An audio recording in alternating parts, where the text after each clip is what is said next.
जिसने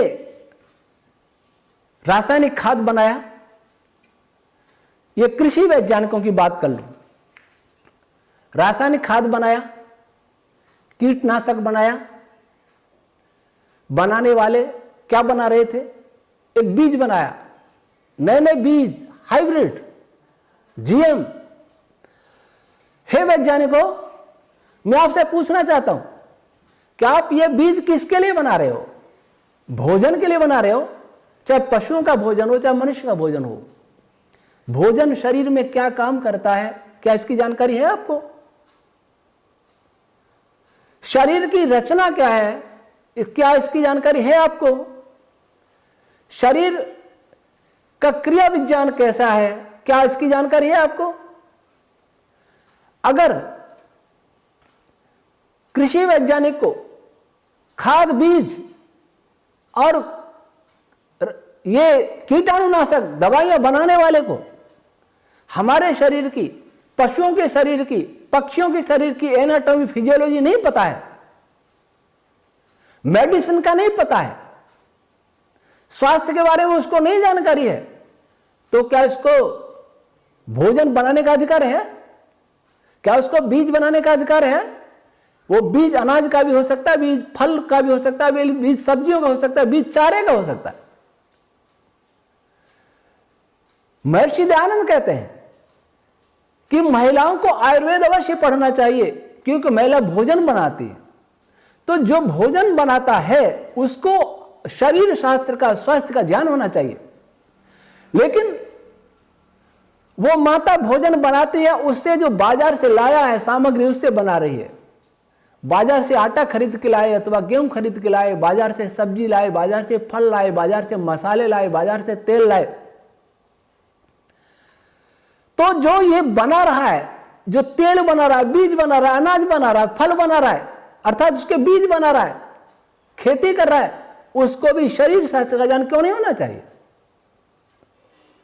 क्या किसी वैज्ञानिक को यह अधिकार है कि रिसर्च के नाम पर बीजों में हम जहर फैला दें और जहर से जनता मरे, बीमार हो, फिर वो डॉक्टर के पास जाएगी और खाने वाला, इसको पता ही नहीं लगेगा कि रोटी खा के कैंसर हुआ कि कोई फल खा के कैंसर हुआ, क्योंकि सभी जहर में भरे हुए। आप जरा मुझे बताइए, आज से 50 साल पहले जिसकी आयु 60-70 की हो, या 40 साल से पहले की बात, हरा धनिया 4 पत्ती सुगंध आती थी दूर से, आज बहुत सारा ले आओ तो घास जैसा लगता है। ये भोजन के सुगंध को किसने मिटाया? कौन जिम्मेदार है इसका? क्या कोई जिम्मेदारी तय करेगा अपनी? क्या कोई शासन तय करेगा? ये जिम्मेदार है वैज्ञानिक, जो रात दिन बीजों से छेड़छाड़ करते हैं। पहले जो दालों में स्वाद था, जो सब्जियों में स्वाद था, जो फलों में स्वाद था, जो अनाज में स्वाद था, वो आज कहां गायब हो गया? कौन है इसका उत्तरदायी? आज कैंसर के केस बढ़ रहे हैं। 50 साल पहले कितने कैंसर होते थे? इसके लिए कौन उत्तरदायी है? डायबिटीज के केस बढ़ रहे हैं, कौन उत्तरदायी है? हार्ट अटैक के केस बढ़ रहे हैं, जवान लड़के हार्ट अटैक से मर रहे हैं, कौन उत्तरदायी है? ये आप उत्तरदायी हैं, आप वैज्ञानिक उत्तरदायी हैं। चाहे वो मेडिकल साइंटिस्ट हो, चाहे एग्रीकल्चर वाले हो, चाहे फिजिक्स वाले हो, चाहे केमिस्ट्री वाले हो, जिस चीज का पूरा पता नहीं होता, अब अनाज बना लिया, खाद्य प्रसंस्करण, कोल्ड स्टोरेज, बहुत सारी चीजें और केमिकल प्रिजर्वेटिव डाल के। क्या आपने जाना जिसने जीएम बीज बनाया, बीजों छेड़छाड़ करता है, क्या वो बीज की रचना को जानता है? हां, बता देगा, थोड़ा बहुत बता देगा, लेकिन क्या पूरा जानता? अगर पूरा जानता तो बीज को बना भी सकता था। सुनो, जानने का दावा करने वालों, वैज्ञानिकों, पानी का एक बड़ा सरल सूत्र है, H2O। आप बताते हैं H2O, 2 हाइड्रोजन और 1 ऑक्सीजन, इतना सरल।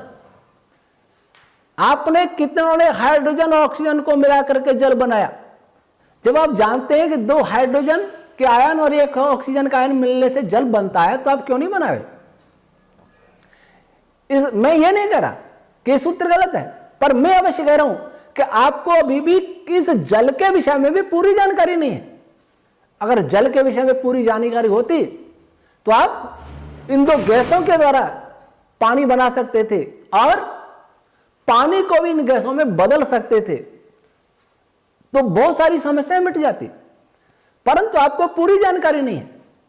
जिस परिस्थिति में जल बनता है वो परिस्थिति पैदा करना आपके वश का काम नहीं है लगता है, तब आप बीजों से छेड़छाड़ कर रहे हैं। बीज की संरचना क्या इतनी सरल है? अगर बीज की संरचना सरल होती तो आप बीज कृत्रिम बना सकते थे। मैं समझता हूं आप कृत्रिम बीज बनाने का प्रयास कर भी रहे होंगे, पर अब जो भी प्रयास करेंगे वो गलत ही होगा। बीज बना भी लेंगे तो वो भी गलत ही होगा, मानवता और प्राणियों के लिए विनाशकारी होगा। आपने कौन सा आविष्कार किया जो विनाशकारी नहीं हुआ?